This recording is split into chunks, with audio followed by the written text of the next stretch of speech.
It's not just you feel like you've lost your identity, but maybe it falls into these other two categories. I did not volunteer for this. This was put on me, so now I'm resentful. Or number two, I volunteered for this because y'all don't want to take care of mom or dad or brother Joey, but I volunteer. But now I think I bit off more than I can chew. So there's a resentment often there, along with the stress. Something else. There's a lot of cancellation of personal appointments, like doctor's appointments for yourself, your hair, if you, your nails, if you're a female, dates on the calendar that you've got to cancel. Showers are often cut down to very, very quick showers or baths, and also your work schedule is usually impeded. Social isolation, financial issues,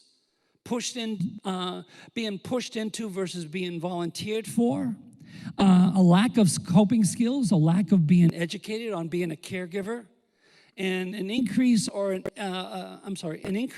excessive amount of tobacco, alcohol, or other drugs. Physical issues, carrying the patient in and out of the bathtub, in and out of the bathroom, in and out of the bed.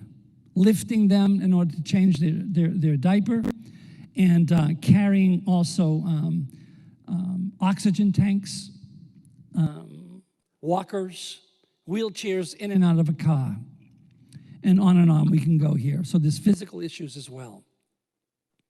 And there's psychological issues, being angry, irritable, because you're not getting good sleep, you're not eating well. Maybe your loved one has lost so much independence that they're irritable, they're grouchy, they're demanding. And so much like, I'm not gonna do it. I ain't going there.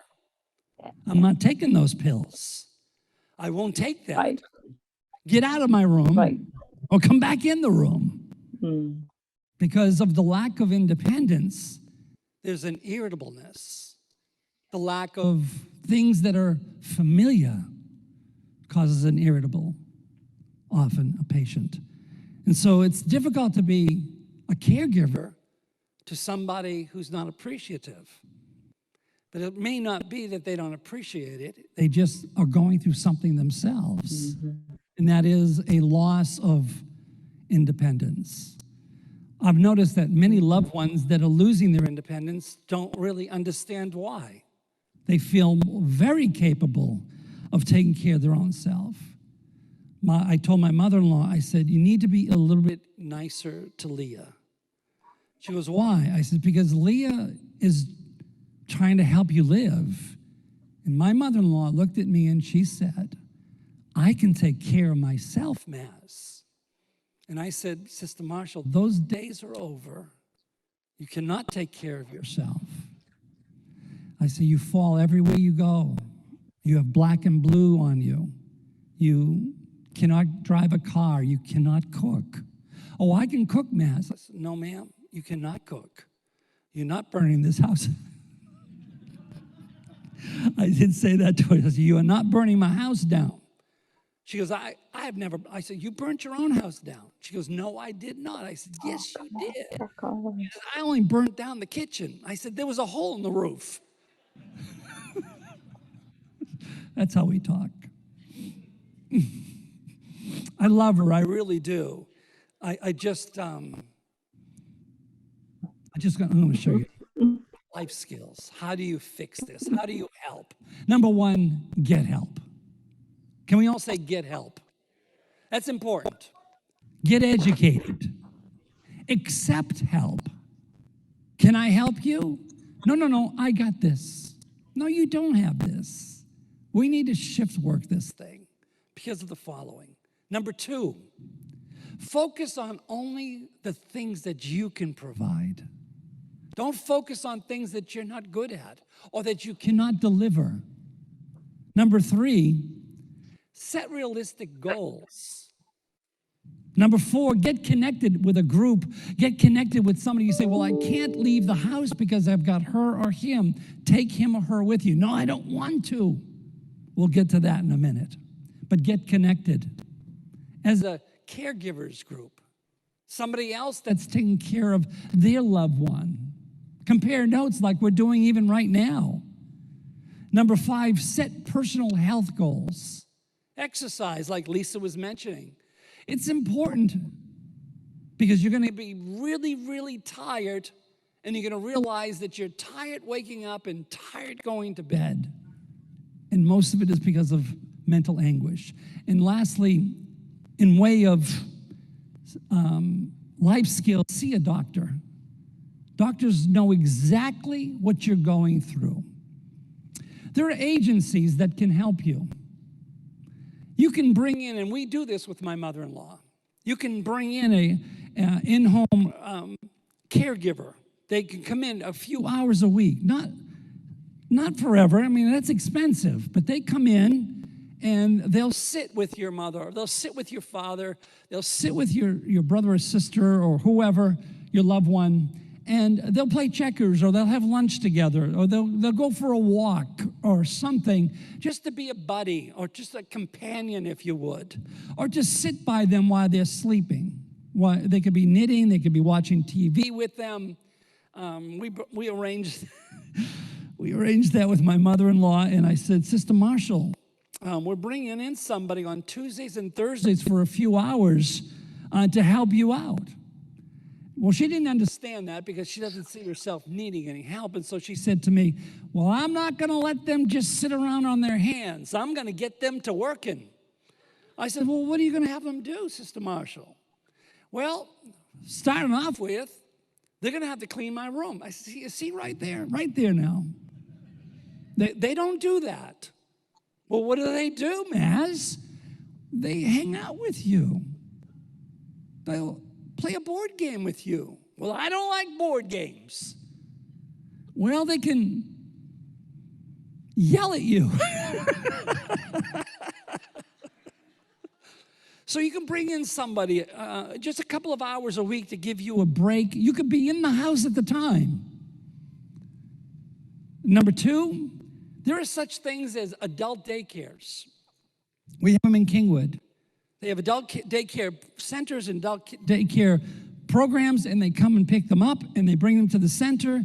There's 25 to 50 folks that need caregiving, and they hang out, and they just have programs. Number 3, another resource is short-term nursing homes, where you're going to go on a trip. You're going to be going to Seattle. You say, well, I have no identity. I can't go anywhere. I can't go any place. I can't do anything. Well, yes, you can. You can get short-term nursing homes where you can drop off your loved one for 2 or 3 days if you're going to Colorado, or if you just make him believe you're going to Colorado. So these are short-term things. Also, there's, of course, full-time nursing. I'm going to tell you the truth. I have 6 children. I got 6 grandchildren. I'm seeing all this going down. And I don't want to be that person that is a lot of weight for somebody else. And I'm a very independent 65-year-old guy. I don't need any help right now. But I got to looking at it, and I said, what child would want to take care of me? It's none of them. They'll do it because they love me. But I think that I would take the lesser of 2 evils personally. And I think personally, I would probably seek out one of these agencies. And if they want to come and see me, they can come and see me. If they feel guilty about me being in a nursing home, I can tell them, you can make it up during my birthday and during Christmas. You can buy me some pretty expensive gifts to salve your guilt. But I think that would be my inclination. Maybe you feel the same way. And if you feel the same way, then maybe your loved one feels the same way as well. Sometimes life skills do not work. Sometimes, and we don't realize this, sometimes caregivers go into a depression. Depression is a serious thing. 46 to 59% are clinically depressed. Clinically depressed means that it's major depression. Let me show you something.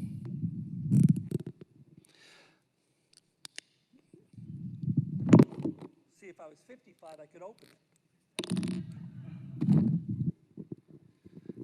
Basically, there's a lot of depressions, but there's 4 kinds that I'm going to show you.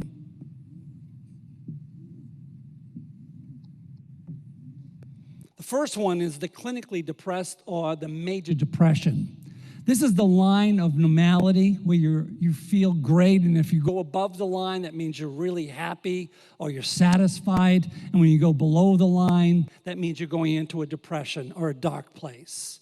Major depression or clinically depressed, they experience very deep and dark times during seasons that are usually weeks and months. This often happens to people that may not be able to function. It may be mild, it may be moderate, or maybe severe. When you're mild, you can get through the day okay, not great. When you're in moderation of a depression, like a major depression, you're barely getting through the day. But if you're severe, you're a non-functioning depressive. I want you to know that life skills, please listen, because I'm really setting you up here. I'm teeing my golf ball right now because I'm getting towards something here. Life skills do not work with major depression. When you're in this dark place, counseling does not work because this is called biology.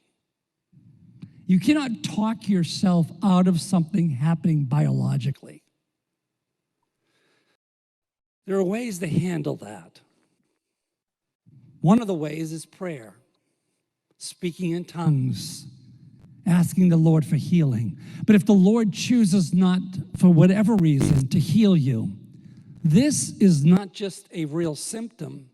This is what you call a real mental disorder. There are 300 mental disorders. I have several of them. You most likely have 1 or 2 as well. I'll talk more about me in just a minute. Another kind of depression is called Dysthymic Disorder.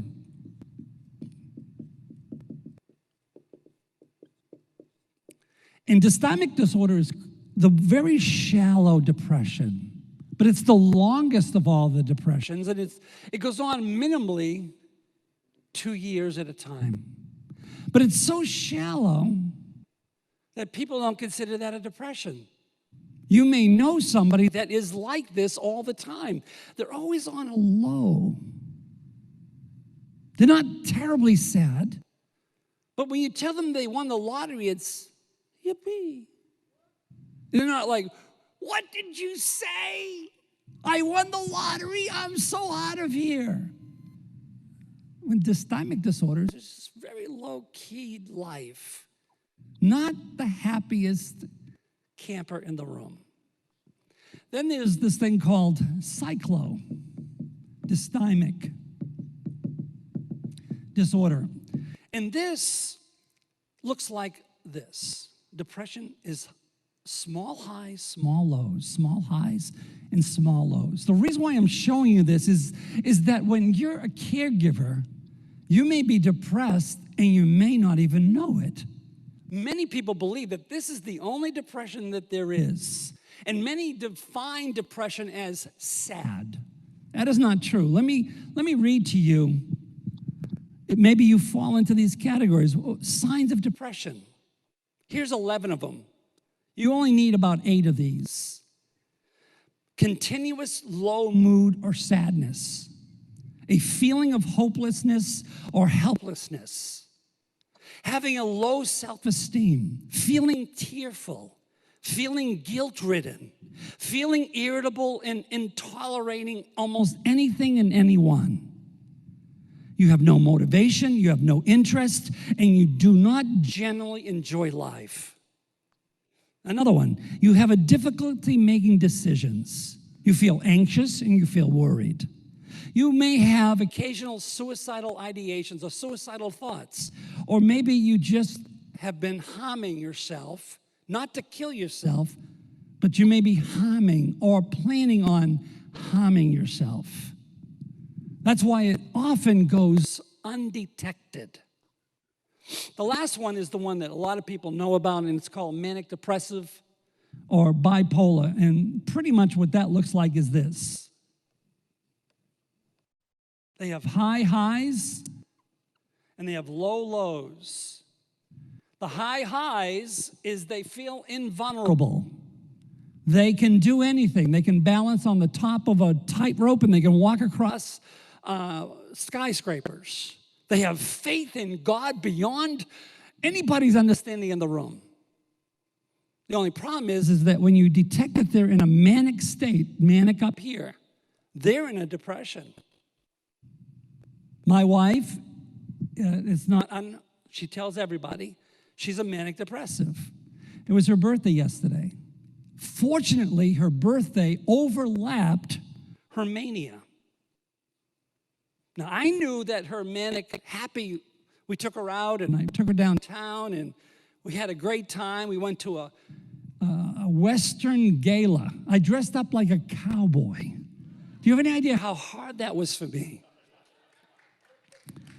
Like a rhinestone. I did the whole thing. I didn't put the hat on, but I had everything else. And that made my wife so happy.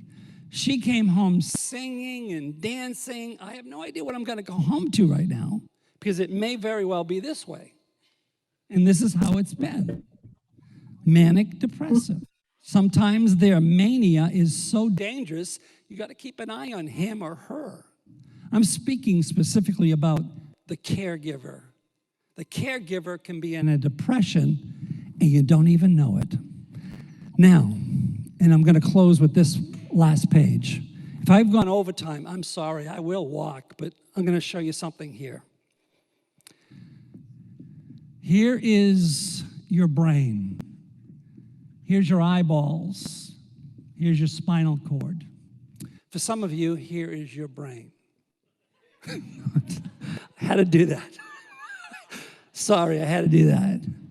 That's my brain. Okay. So here is your brain and your spinal cord. And connected to your spinal cord are all these tree branches all over the body, from the tips of your fingers all the way into your brain and down to the tips of your baby toe. These are nerve endings everywhere. Miles and miles and miles of it. A lot of information being sent, from pain information to emotional information. But there is these 9 things that are going through that along with everything else. And Lisa mentioned it, and they're called neurotransmitters. There are 9 different kinds of neurotransmitters. 3 of the 9 are mood-altering information. In other words, the information is in the brain, going to the brain, and out of the brain. Now, here's the part you're going to want to see. Let's take a look at close-up on one of these branches.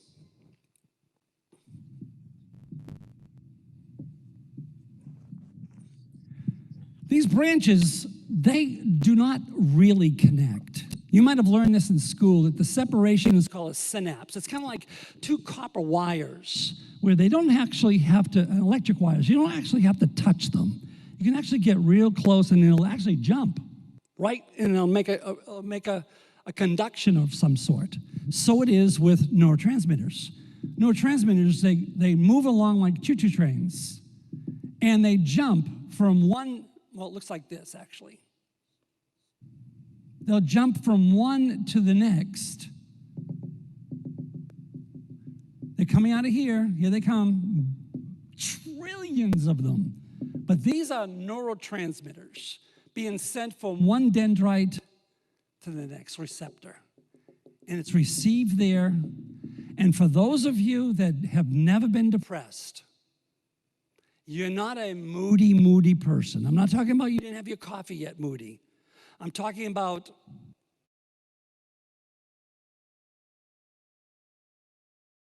people that are severely moody people. Givers can be like this, where they wake up in the morning and they're depressed because of their life that has changed and they didn't even see it coming. These neurotransmitters, if you are not a moody or a depressed person, these neurotransmitters, especially for the three, especially for the one of the three, this thing called serotonin. It's a neurotransmitter, but it's a mood neurotransmitter. If you don't have depression and you don't have mood swings, terrible mood swings, then all of these neurotransmitters go from one, and it jumps over to the receptor, jumps over, and it flows like so fast through the body, electrical fast. And if this is going from one receptor to the other, you feel balanced. You hear the word, you're not balanced. This is what they're talking about. Now watch what happens to a depressed person.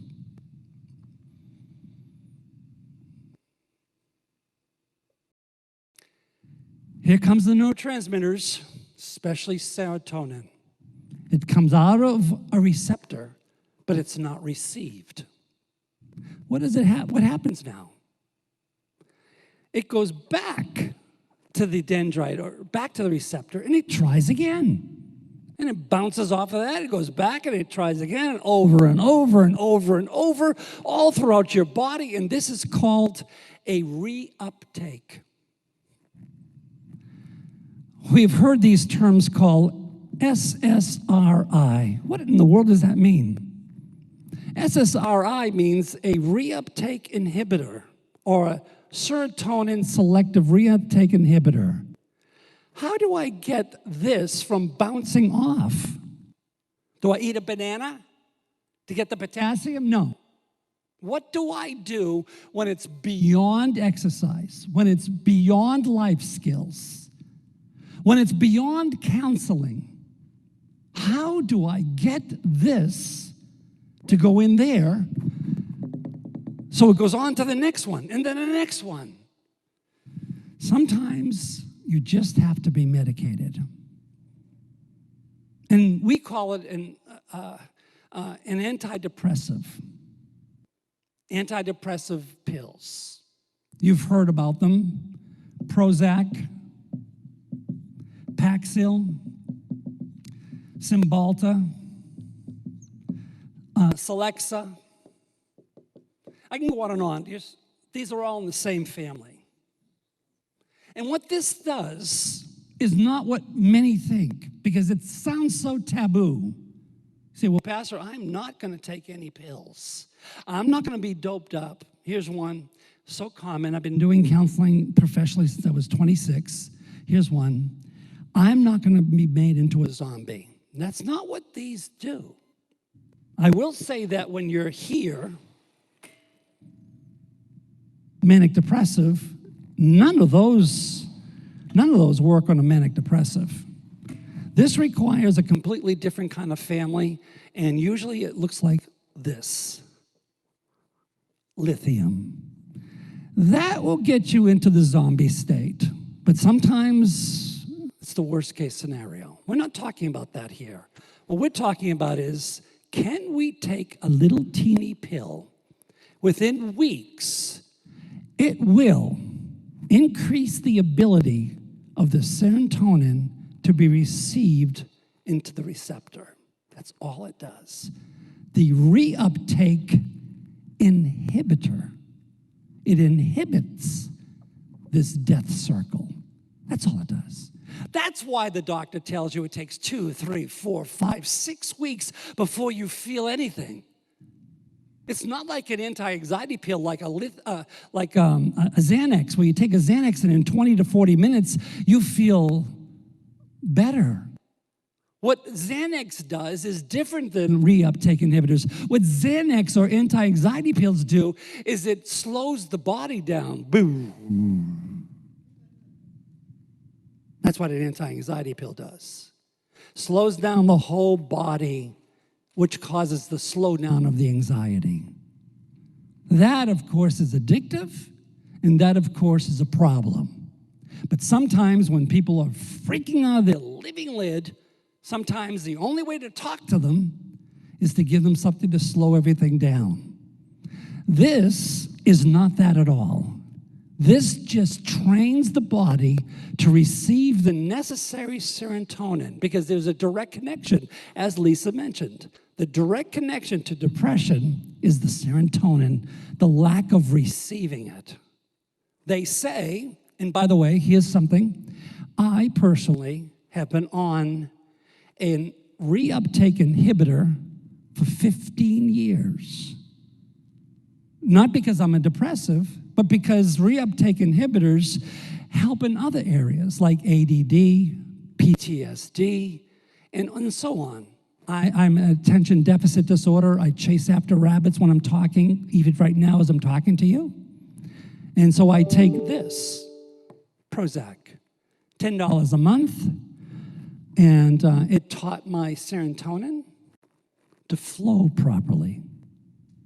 I have heard it said that when they got on serotonin or when they got on a reuptake inhibitor, they feel like they're taking their head out of a bucket of water for the first time in their life. I don't mean to push drugs on anybody here. I'm just here to share with you that there is an answer to the most common denominator of a caregiver's life, and that is depression. Thank you very much.